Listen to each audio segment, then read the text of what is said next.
लगता है मेघवाल साहब को और भारतीय जनता पार्टी को पहले अपने एनडीए सहयोगी दल एलजेपी, चिराग पासवान जी जो मोदी सरकार में, भाजपा सरकार में, एनडीए सरकार में कैबिनेट मंत्री हैं, उनको जाके समझाना चाहिए, जो इस आंदोलन के साथ में खड़े दिखाई दे रहे हैं, जो कह रहे हैं कि ये जो निर्णय आया है ये गलत है, जो तरीका है ये गलत है। तो पहला बात तो स्पष्ट हो गई मेघवाल साहब की। दूसरी बात, जो भारतीय जनता पार्टी का ट्रैक रिकॉर्ड है, जो चाल चेहरा चरित्र है काम करने का, वो हमेशा से आरक्षण विरोधी रहा है, संविधान विरोधी रहा है। 1 अप्रैल की घटना आपको ध्यान होगी, जिस तरीके से देश भर में आंदोलन हुआ, जिसमें मध्य प्रदेश भी अछूता नहीं रहा, भिंड, मुरैना, ग्वालियर, जिसमें तमाम आंदोलनकारियों के ऊपर झूठे मुकदमे लगे, जान तक गंवानी पड़ी और उग्र आंदोलन भड़काने का काम किया कुछ असामाजिक लोगों ने, जिन पे कार्रवाई ना करते हुए इन्हीं हक अधिकार की बात रखने वाले लोगों पे कार्रवाई की गई। आज भी वो मुकदमे भुगत रहे हैं।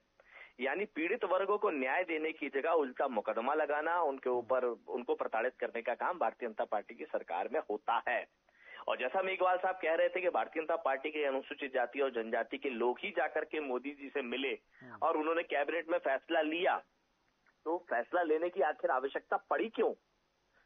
और सुप्रीम कोर्ट में कोई भी न्यायालय हो, सरकार का एक पक्षकार वहां बैठता है, एक वकील सरकार का प्रतिनिधित्व करता है वहां पे, और वो प्रतिनिधित्व करने वाला व्यक्ति ये कह रहा है कोटे के अंदर कोटा जायज है, होना चाहिए।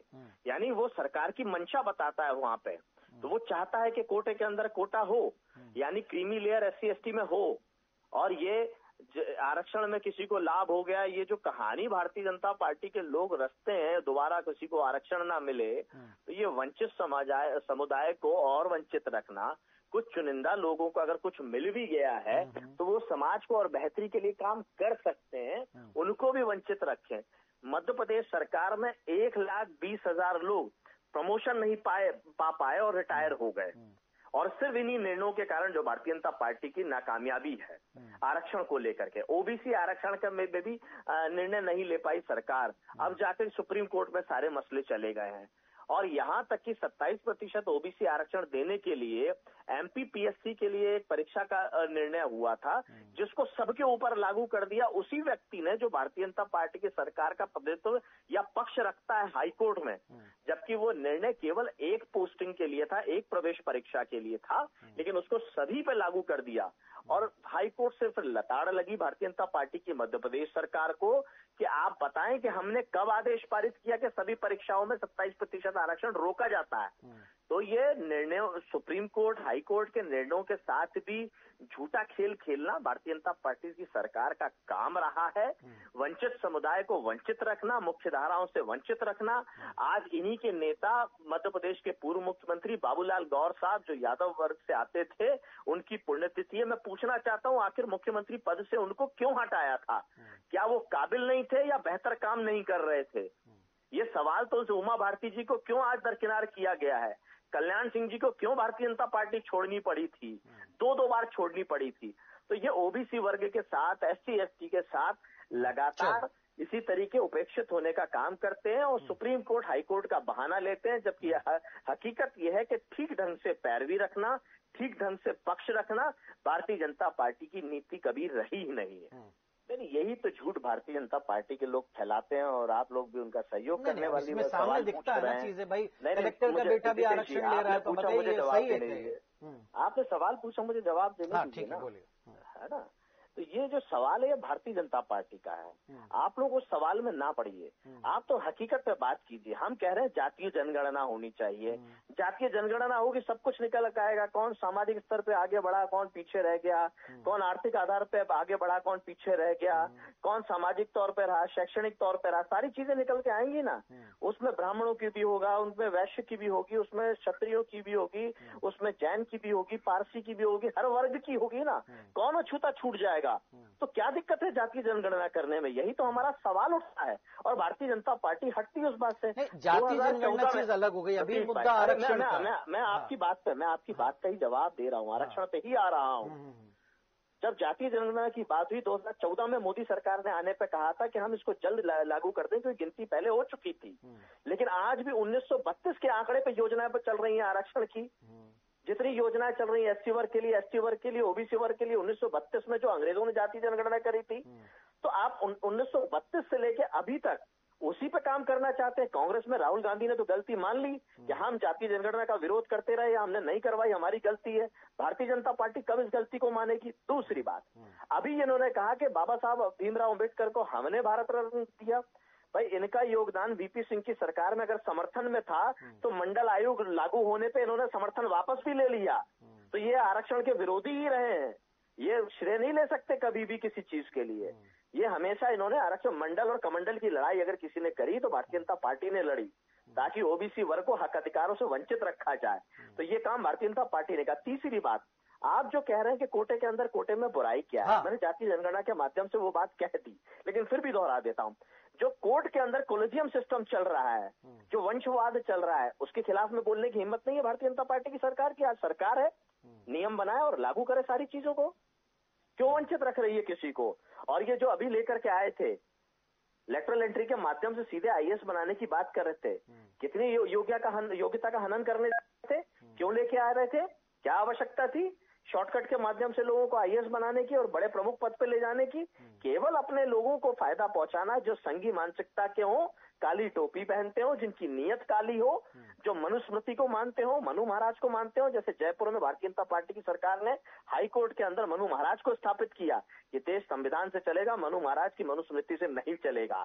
जो मानसिकता भारतीय जनता पार्टी की है मनु महाराज को, मनुस्मृति को लागू करने की, उसको हम लोग लागू नहीं होने देंगे। ये बहन मायावती जी का नाम लेकर के हमारे ऊपर हमला करते हैं, हम लोग जब निकट आए, यही इनकी जलन है। और हमारे राष्ट्रीय अध्यक्ष माननीय श्री अखिलेश यादव जी ने स्पष्ट कह के रखा है, मायावती जी का अपमान यानी माननीय अखिलेश यादव जी का अपमान। तो मायावती जी हमारे लिए भी उतनी सम्माननीय जितने माननीय अखिलेश यादव जी। हमारे साथ देखिए बहुत चीजें बदल गई है ना। अपमान करने का काम मायावती जी का अगर कोई कर रहा है सबसे ज्यादा, तो भारतीय जनता पार्टी के लोग कर रहे हैं, जो समय समय पर उन पर आलोचना करते रहते हैं, जबकि भारतीय जनता पार्टी के नेताओं ने उनसे राखी बनाने का काम राजेश जी का कमेंट अब लेंगे। राजेश जी बहुत देर से मिलजुल करके सरकार चलाने का काम। समाजवादी पार्टी ओबीसी में भी क्रीमी लेयर का विरोधी है। क्रीमी लेयर असंवैधानिक है, कोई व्यवस्था नहीं है, क्योंकि आरक्षण जो है वो सामाजिक, शैक्षणिक और आर्थिक स्थिति को देखते ही दिया जाता है। उसमें कोई ये बात नहीं जो अभी आदरणीय राजेश जी कह रहे थे कि बहुत संपन्न है। संपन्न हो सकते हैं आर्थिक आधार पर, लेकिन सामाजिक तौर पर शोषण सोचते हो, शैक्षणिक तौर पर उनका शोषण होता हो या पिछड़े हो, तो उनको मुख्य धारा में लाने के लिए शैक्षणिक स्तर पर उनको आरक्षण की आवश्यकता है, सामाजिक स्तर पर आवश्यकता है।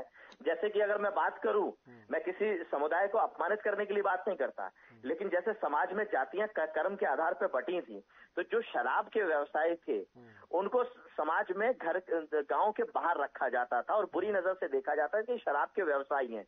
लेकिन आप आज देखिए शराब के व्यवसायियों को किस तरीके से देखा जाता है, केवल आर्थिक संपन्नता होने के कारण, क्या आर्थिक तौर पे मजबूत है तो क्या ठीक मानेंगे, लेकिन शराब के व्यवसायी को आज भी अच्छी नजर से नहीं देखा जाता, घृणा की नजर से देखा जाता है। शराब व्यवसायी शराब का काम देखता है, उसकी जो परिकल्पना की जाती है वो एक बिगड़ेल आदमी की तरह की जाती है। क्या ये जायज है? तो कुछ ज्यादा डीपली चलेगा, इतना नहीं। देखिए एक बात बताऊं मजेदार, उसी तरीके से मांस मटन का कोई व्यक्ति काम कर रहा है। मैं मजेदार बात बताऊं, हम जैन हैं, हमारे को लोग किस किस नजर से देखते हैं मैं आपको क्या बताऊं, या वैश्य समुदाय के लोग उनको लोग किस किस ने, तो ये ना कहिए कि वो ऐसा काम कर तो वैसे, ये नहीं, हम मोटी बात कर रहे हैं कि creamy layer system SC ST में भी।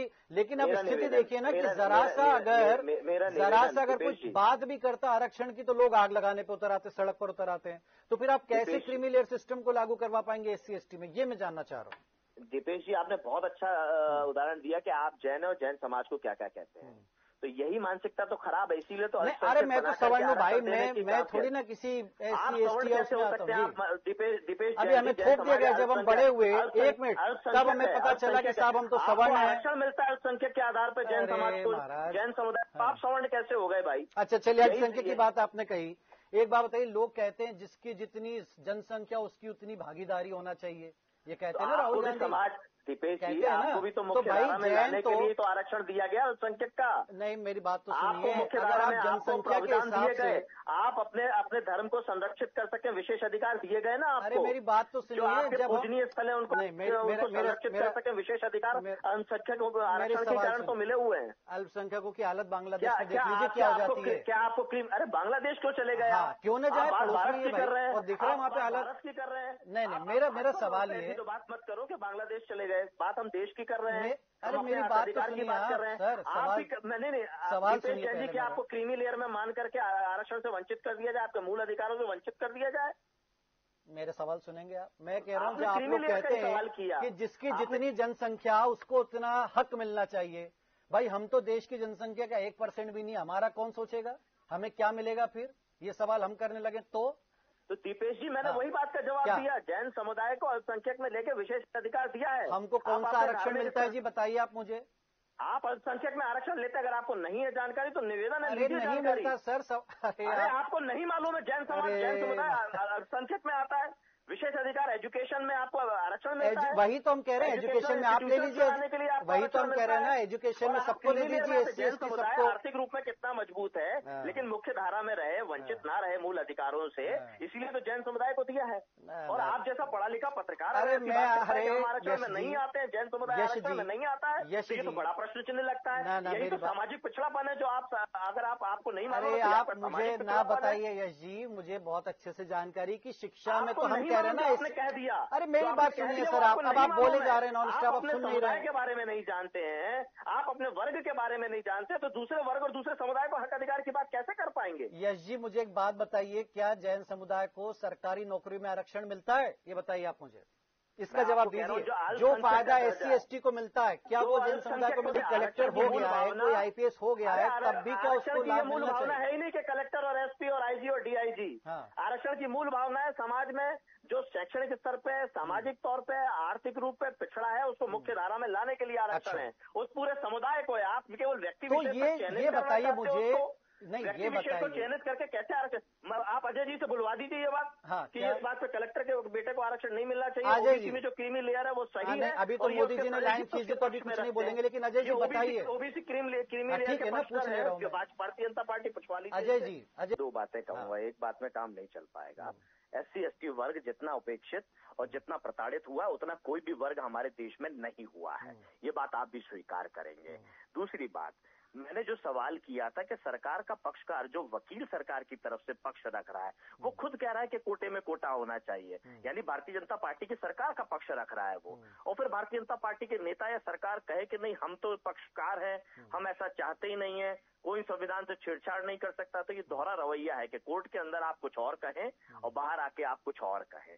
यही मध्य प्रदेश में हुआ, जो मैंने तमाम उदाहरण बताए, लेकिन भारतीय जनता पार्टी के साथी ने जवाब न देते हुए VP सिंह, मायावती जी और तमाम लोगों को लेके आ गए, लेकिन जो उनको पेशे से रहते हुए जवाब देने, तो उन सारे जवाबों से वो केवल भागते हुए नजर आए। नहीं तो लेकिन क्रीमी लेयर का आप विरोध करिए ना कि भाई निश्चित तौर पे OBC में भी हम क्रीमी लेयर का विरोध करते हैं। प्रावधान संवैधानिक नहीं है और SC/ST में तो बिल्कुल ही नहीं है, स्पष्ट हमारा कहना है उसमें। अच्छा, यानी आप ये कहते हैं कि 8 लाख से जिनके ज्यादा आए हैं। दीपेश भाई, भारतीय जनता पार्टी स्थिति स्पष्ट करे, वो OBC आरक्षण में क्रीमी लेयर के साथ है कि विरोध में है? वो तो कह रहे भाई जो संविधान में लिखा है हम तो उसको मानेंगे, तो वो सब चीजें चलती रहेंगी, वो सब स्थितियां समझ में आ गई, सब साफ दिख रहा है। संविधान में पर्ची से चुनना मुख्यमंत्री थोड़ी है कि मोहन यादव जी को पर्ची से चुन लिया। ये तो खैर कोई बात नहीं होती है जी भाई, ये तो कांग्रेस में और तमाम दल अपने अपने स्वतंत्र की भाई किसको बनाना किसको नहीं बनाना, ये तो खैर अलग मुद्दा है। और मोहन यादव जी बने तो आपको बुरा लगा क्या? नहीं, उमा भारती जी जिस तरीके से यादव बने आपको बुरा लगा क्या? दिक्कत है क्या, बताइए? नहीं, मुझे तो बाबूलाल गौर साहब को जिस तरीके से हटाया गया ठीक है, वो तो परिस्थिति जन बहुत फैसले हुए, लेकिन डॉक्टर मोहन यादव के बनने से आपको खुशी नहीं हुई क्या? बताइए आपको क्यों हटाया, मैं तो वो सवाल जानना चाहता हूँ। आज उनकी पुण्यतिथि है। नहीं, वो अलग चीज है, राजनीति मैं जानना चाहता हूँ बाबूलाल गौर साहब को भारतीय जनता पार्टी ने क्यों हटाया, कोई एक कारण तो बताएं। वो आयोग